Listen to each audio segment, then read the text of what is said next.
का संबंध बन रहा है वो बीजेपी दफ्तर में बन रहा है। पूरी तरीके से राजनीतिक षड्यंत्र है ये। जैसे भाजपा ने 10 साल में अपना कुछ नहीं बनाया, इतनी बड़ी बिल्डिंग बनाई है। ये साफ दिखाई देता है कि वो पैसा किसका है। गाड़ी कमाई जनता की 140 करोड़ लोगों की। दिल्ली की सियासत गरमाई हुई है और अरविंद केजरीवाल पर गिरफ्तारी की तलवार लटकी हुई है, क्योंकि ईडी की तरफ से 8 बार बुलाने के बाद भी अरविंद केजरीवाल नहीं पहुंचे हैं।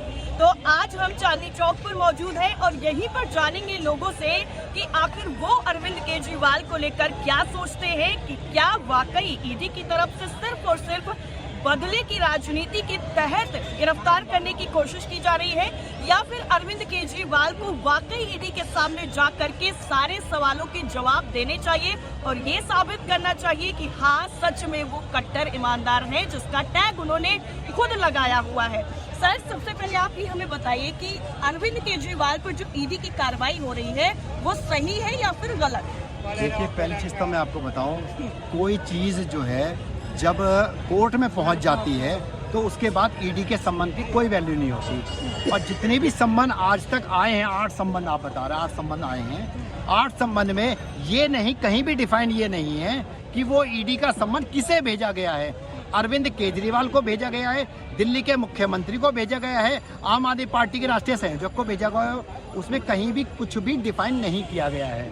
और जब कोर्ट में चीज पहुंच गई, राउज एवेन्यू कोर्ट में, तो फिर उसके बाद जो है उसका संबंध का कोई मतलब ही नहीं बनता।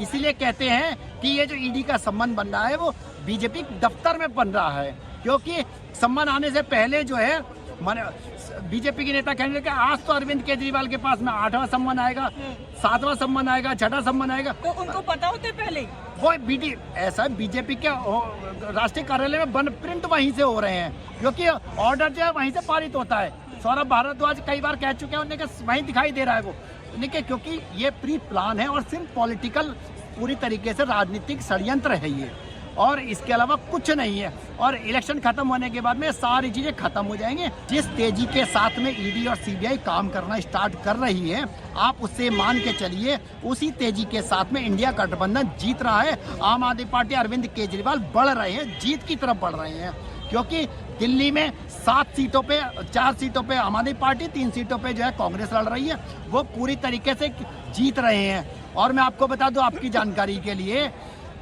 बीजेपी के प्रत्याशी जो पुराने जीते हुए सांसद थे वो मैदान छोड़ के भाग चुके हैं, और मोदी जी को आज की डेट में प्रत्याशी भी खड़े होने के लिए मिल नहीं रहा है, क्योंकि अगर काम किया हुआ था उन्होंने तो उन्हें दोबारा रिपीट करने में कहीं कोई दिक्कत नहीं थी। तो जनता पूरी तरीके से त्रस्त है, मान चुके हैं नरेंद्र मोदी जी की हमारी दिल्ली से तो पूरी तरीके से जा रहे हैं, साफ है। अभी कोर्ट की तरफ से एक और जो है अरविंद केजरीवाल को अगर कहें कि झटके के तौर पर कहा गया है सुप्रीम कोर्ट की तरफ से कि जो राउज एवेन्यू में उनका ऑफिस है वो हाई कोर्ट की जमीन पर बना हुआ है, अब उसको खाली करना पड़ेगा। इस पर क्या कहेंगे? किसने कहा है? सुप्रीम कोर्ट ने कहा है कि हाई कोर्ट की जमीन पर ये अरविंद केजरीवाल का ऑफिस बना हुआ है, इसको खाली करना पड़ेगा। देखिए, अलॉट किसने किया है?